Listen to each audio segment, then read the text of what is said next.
The motto, anybody that's come to the Rdacbx knows that our #1 motto is, you can't just oppose, you gotta propose. You can't just oppose, you gotta propose.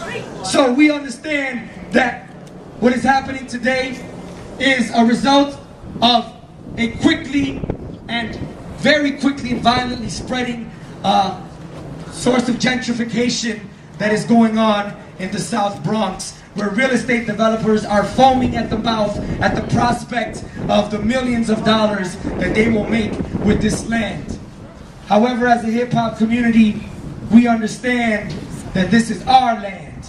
As a hip-hop community and the birthplace of hip-hop, we understand that conditions of poverty, conditions of unemployment, conditions of lack of access to health care and proper and dignified housing are still issues that we are dealing with here in the South Bronx. And it is an atrocity that a community space that has provided young people to be able to grow as artists, to practice culture, an alternative culture to the corporate mainstream driven nonsense that you hear on the radio. An alternative culture that does not put down the women in our community. An alternative culture that talks about issues like social justice, liberation, self-dignity, and freedom. We also understand that we have served the community because we are the community. We are the people that we serve. And we have to understand that when we go out and do festivals like the South by South Bronx Hip Hop Festival, when we open up and try to start an initiative for a Richie Perez radical library, you know what I'm saying, and try to push the idea of reading books and of learning about our histories through people that have written our own history that look and sound like us, which is denied to us in an educational system, that the system is going to feel uncomfortable with that. We understand that when we talk about what's happening with gentrification is that it is a battle between rich and poor. That we are in the same police precincts which in the 80s put out movies like Fort Apache that compared it to the Wild Wild West.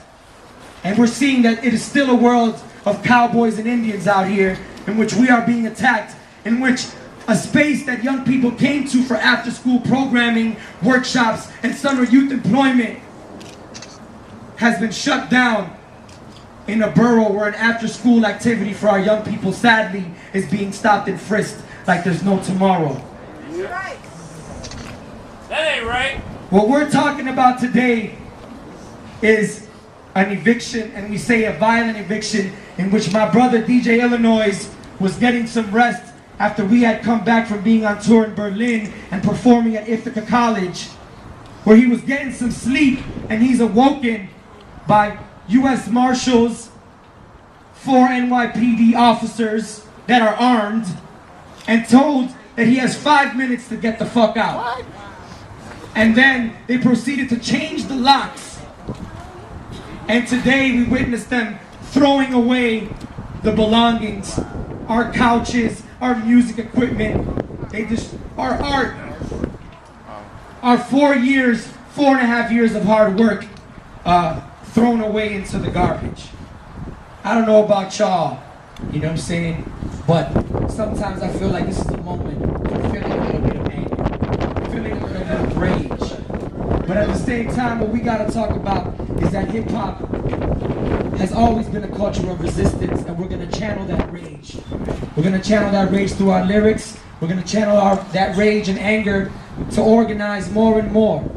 Because I have a strong feeling that these brothers had no idea who they were messing with. Yeah. That we will not stay quiet, that we will not accept this, we will not stay silent. And now I think is an important time for us to let our elected officials know that there is a need for a building for hip-hop in the South Bronx. Amen. And we aren't asking, we're not demanding, we're just letting them know that there's a need and that a new building, with or without their support, is something that we seek to acquire and will obtain. Okay? I think it also says a lot about the criminalization of a culture where these landlords can't even differentiate art between what they don't consider art. You know what I'm saying? And I think that more than anything, we have to realize that if we were maybe some gentrifying hipsters that were here, you know what I mean, and painting and doing art in our space, we wouldn't have been accused of doing the graffiti in the whole neighborhood. But because they see us and profile us and see me with my Bronx hat to the right, you know what I'm saying, and braids down to the half of my back, then you know how they see us. They see us the same way the police sees us, the same way La Migra sees us, and they're gonna criminalize and continue doing that. And that's the importance of my brother putting out, you know what I'm saying, facts. Because the reality is that we are public enemy #1 in these streets. Our young people are being hunted in these streets. And you just closed a space that for the last 3.5 years was keeping young people off the streets. So what is the message that you're sending us? I'm confused here. I'm a bit confused. You don't want us in the streets. You don't want us in community centers. Because really what you want us is in jail. Because you sure as hell don't want us in college. Because when we're putting on workshops and we're pushing initiatives to get young people to read in the South Bronx through the Richie Perez Radical Library, you shut our space down. So, we're going to keep doing this work. You will continue to hear from us, and we will get a new space. We hope to have your support. So look, what we want to share is this, is that the same way that we went into this building and turned an abandoned candy factory with no electricity, no walls, no heat, and turned it into a 5,000 square foot autonomous hip-hop community space, we want y'all to understand that we are out here letting you guys know that while the Rdac is closed physically, spiritually it is alive with the people that are out here, and that a rebuilding is very close within reach for us. Okay? We want y'all to understand that this is the collective along with y'all, because what we want to share is this. The energy behind this space is an energy that says we're not going to sit here and wait for a Messiah to come and save us. A lot of times we hear that we are going to go and empower poor communities. We're standing up here letting people know that there already is power in our communities, and you are seeing it right here, right now. I say Rdacbx, y'all say BX. Rdacbx, BX. Let me explain something to y'all.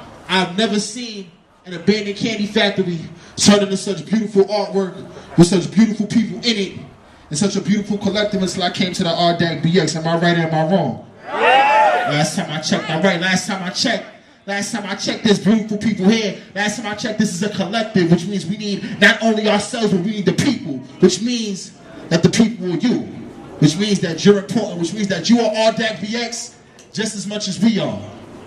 I want y'all to thoroughly understand that. I want y'all to understand that we are the people, and the fact that this landlord, this slumlord, this, I don't even know what he is, I don't even know, he's scum to me. I keep it honest with you, we don't keep it 100. He's scum to me, and I'm gonna keep it a buck with y'all.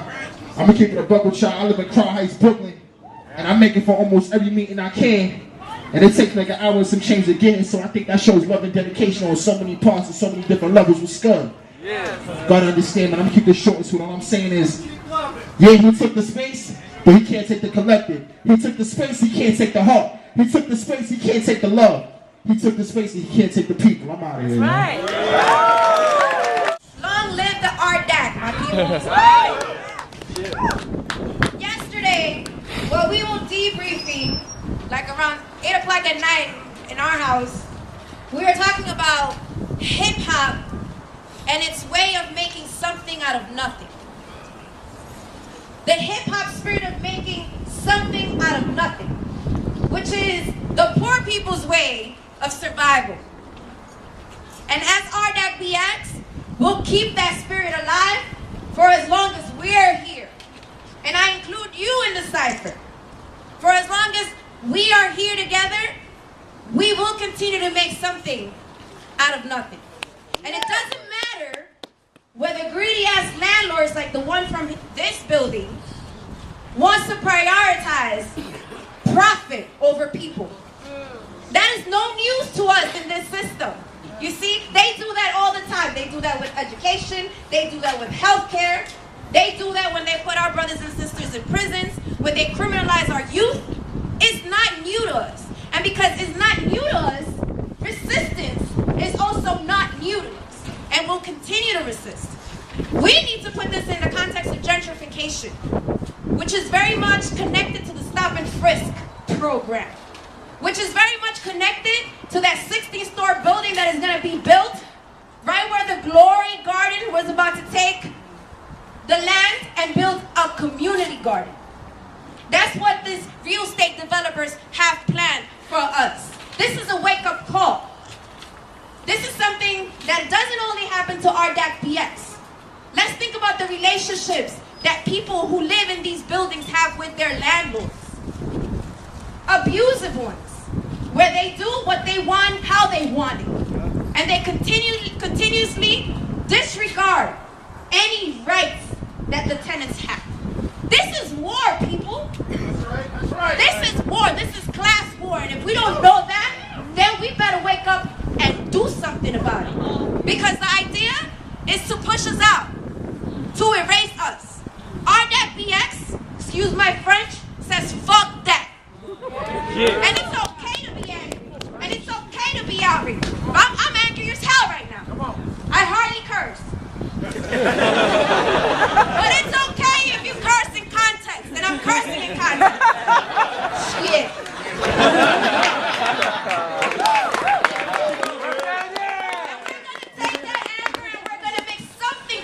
Out of it. Yeah. Because for those of you who don't know the story of Rdacbx, Rdacbx came as a response to the attacks on the founders of Rdacbx by the NYPD.